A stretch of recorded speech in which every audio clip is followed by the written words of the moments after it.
Good morning, YouTube. School is back in session, which means everybody is crazy busy and nobody's got time to mess around. So we're gonna throw a pot roast in the slow cooker that will take care of itself all day and be ready when I'm ready to feed the horde. All right, let's cook, y'all. We've got a family to feed. Okay, here we go. Normally, when I do a pot roast, I buy them in bulk at the big box store, right? But this time my local grocery store had them on sale. So instead of having one giant one, I have two smaller ones. These still equal about 6 pounds total. And when you're picking them out, there's two kinds of things you want to look for. This is a chuck roast. Two main types of cut that you're going to use for a pot roast is either going to be a chuck roast like this, or it's going to be a brisket. Okay, and in this case I've got chuck roasts. You've got two types of fat that you're looking for. This that's inside the muscle, right? That's marbling, and this will melt and it'll disperse throughout the roast as it melts and as it renders, and that's what causes it to become so luscious and tender. Okay, this hard fat, which sometimes you'll find on the outside here too, that really doesn't render. It's harder. Whoop, my light got strange. It's harder, so just keep an eye out for it, okay? And what you're looking for with this type of pot roast is a really silky, almost a velvety pull apart. I mean, this will literally fall apart. All right, so crock pot over here. This is our friend. Now the school is back in session. Instead of throwing stuff on the grill real quick, I'm back to braising and slow cooking and soups and stews and things that are easy to deal with on a busy schedule. Last night was crazy. We had 6 events back to back. Tonight there's about 4. And when you've got kids in school and kids with sports and kids with jobs and activities, this is the way to do it. You still want them to have a meal. You want them something hot, comforting, and hearty, make them feel loved. And sometimes you got to do it on the fly. This is how. All right, so cut your salt and pepper, both sides, nice and heavy. And be generous. Now, something else.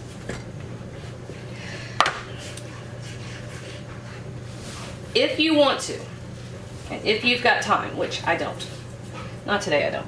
If you've got time, one thing that you can do is put a nice big skillet on the stove, brown your pot roast on both sides,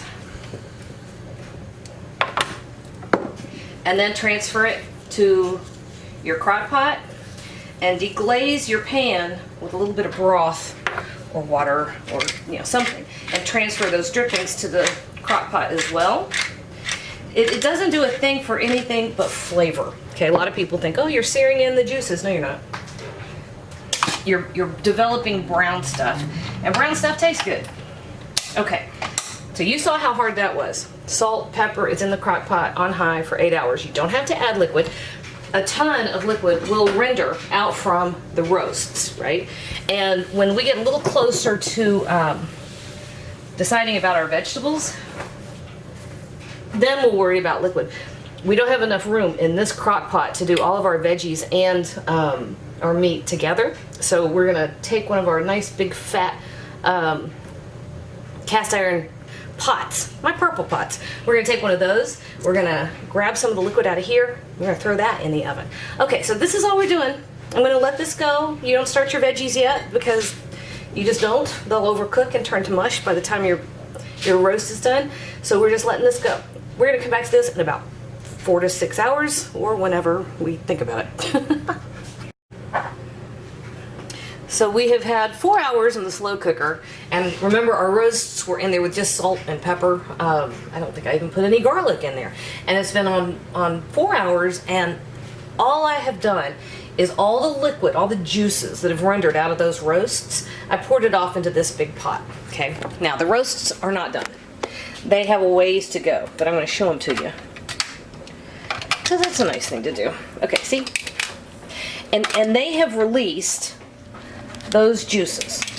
Now, if your crock pot is bigger than mine, or if you're doing a smaller roast, feel free to go ahead and throw your vegetables in here. I'm doing it in a second pot because I run out of room, and I've got some serious vegetable lovers. All right, so over here we have our big Dutch oven thing, and I've lost my knife. I just had it. Good grief. All right, so here are our veggies, and we kind of want to, ideally you would cook everything in one pot because the flavors would all come together, right? But we're using two. So anyway, all right, so lots of root vegetables, and we've got a sweet potato, and we've got 6 or 7 carrots. And one thing I want you to notice, you notice that I've cut all of these so that our pieces are roughly the same, okay? Several stalks of celery, and an onion that I just chunked up. Some of this is for flavor. The onion and the celery, I've only known a few people that actually want to eat that, but it does give amazing flavor. And then I have all of these red potatoes. This is a 2-pound package of new potatoes. And this is about the same size as our carrots. So we're going to throw these little ones in here just the way they are. These bigger ones I'm going to cut into sections, okay? Then I've got my oven preheated to 250 degrees because we're going to replicate the slow cooking process. And I'm going to put a lid on this. I'm going to cut that one in half. Put a lid on this, and I'm going to let this just go for a while. Now, we're going to let the slow cooker go for about 4 more hours. And we will end up getting some more liquid out of our roasts, our chuck roasts, which is great because what's going to happen at the end of the day is we're going to take all the liquid, so all the liquid from this pot where our vegetables are cooking, because our veggies will add their flavor to the liquid, right? So we're going to take all the liquid from this pot and any remaining beef juices that have yet to come out over here. We're going to grab all that stuff to make our gravy, because some of us happen to think that gravy is pretty much the whole point. And if you've got all these gorgeous potatoes, why not? All right, so this is all I'm doing. This takes forever. All right, I'm going to go ahead and cut those up in a minute. But in the meantime, here's our pot, right? Here's our pot. We're going to do a couple other things. I'm going to chunk up the rest of those potatoes here in a minute. But one thing I am going to add is about 3 cups of cherry tomatoes. Those will release their juices, and they will go a long, long way to seriously enriching that sauce. It gives it an amazing depth of flavor.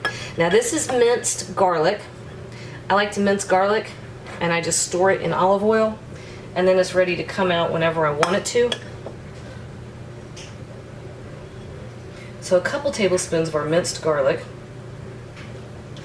and that's in there like that.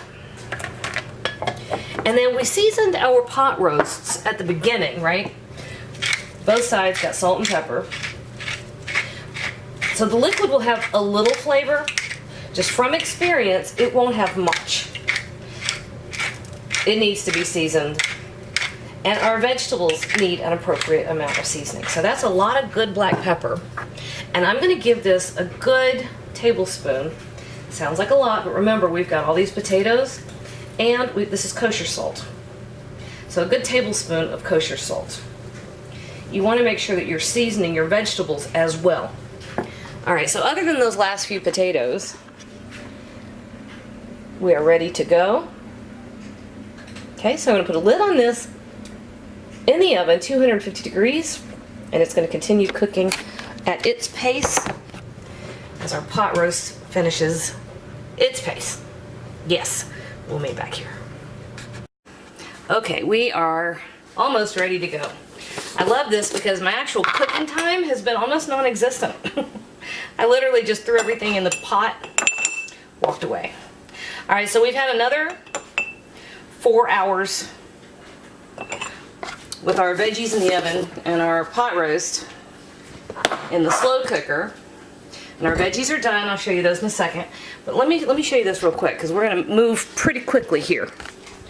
Alright, you can see we've got a good simmer going on, right? And look at how much more liquid those roasts released. It's a lot. Now some of that's fat. Some of it. Cornstarch. A couple tablespoons of cornstarch. And we're going to add some cold water. We're just making a slurry, which is nothing but a starch and a liquid. Often it's cornstarch, but it can be flour. And if you mix it with cold before you put it in your boiling liquid, you can stir quickly and it'll thicken without lumping up. Pretty cool. Don't do that with flour. Flour will lump up. But you can do it with cornstarch. And whatever liquid you want. If you have broth, you could do that. Just make sure it's cold. I could have taken the time to pull some broth out of there, but I didn't. Okay, so here's what we're gonna do. I'm grabbing our pot with our vegetables. Oh my gosh, it's heavy. Shoot. Woo. That's beautiful. All right, here's what we've got with our veggies. And just to make sure, yep, they're very tender. You can put a fork through it. We're getting fogged up. And remember I was talking about the liquid? All of our vegetables release their liquid, and we have the first batch of liquid we had from the pot roast. That's down on the bottom. And we want to capture all of that. Alright, so what I'm going to do is simply transfer our vegetables into our serving platter. And then I'm going to put our roast on top, and we're going to make our gravy. So I'll be back in just a minute. Alright, we are getting close. So I've got all of our food right up here, piled up in this platter. And we're getting the last of our juices out of the crock pot insert. Ah. That's hot. Alright, so all we're going to do, stir in this slurry. And I'm going to stick this on the stove just to bring it up to a boil, which won't take long. It's already boiling hot. Okay? Almost boiling hot. So there we go. That's going on the stove to boil. And this is sitting here almost ready for the kids. Alright, here we go. Oh my gosh. Ta-da! That's pretty perfect. And this is what you're looking for. You see how it just falls apart all by itself? That's what you're after. That's the perfect texture. And I talk a lot about juices and gravy, but here's the thing. All those juices that came out of that pot roast, you kind of want to hold on to them because that's your flavor, right? And if the juices are not inside the pot roast, you can make sure that they're outside where you can get to them. So our gorgeous gravy that took almost no time and no effort, just spoon it right back over the top. That's all there is to that. All right. See how we did. This is wicked hot. Mmm.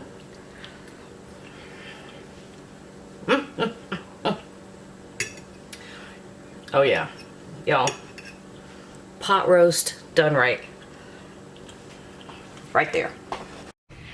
Hey YouTube, thanks for watching, and if you thought that video was helpful, do me a huge favor. Hit like, hit subscribe, hit the little bell so you get a notification whenever I post a new video. And if you have a second, hop on over to Patreon and check out how to support my channel even more. Again, thanks for watching.